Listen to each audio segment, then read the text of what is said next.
Darius the Mede was now in charge of the empire. He was the big boss, there was no man higher.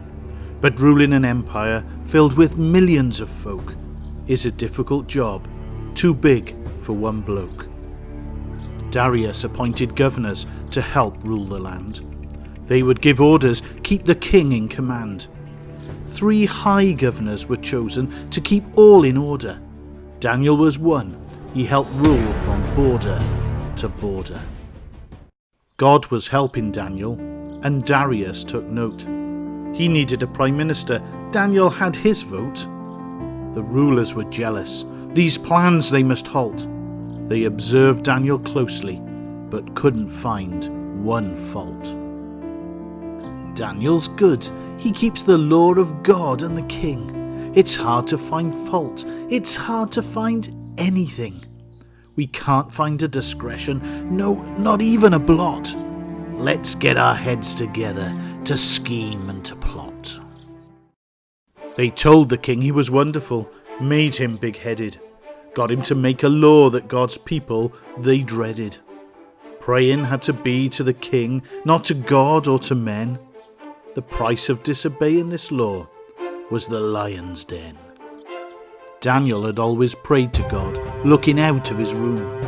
But if he prayed to his God, he'd surely face doom. The rulers watched Daniel to see what he'd do.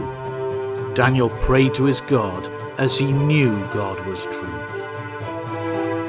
The rulers, they rushed off to see Darius the king.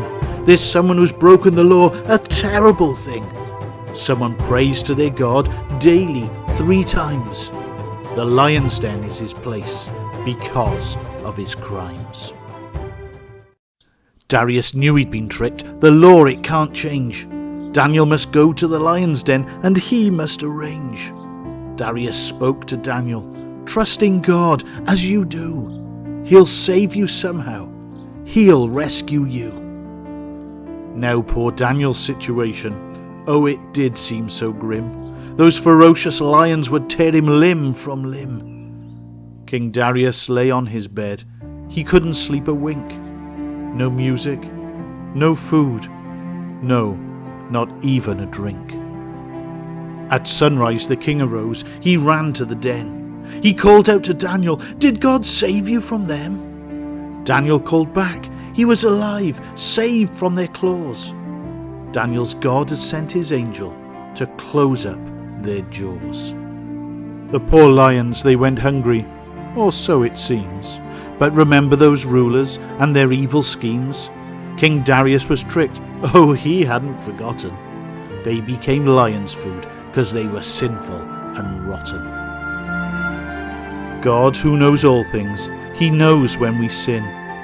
He knows what we think and what we trust in. Jesus has died for us, and our Saviour must be. When we trust in him, from our sin we are free.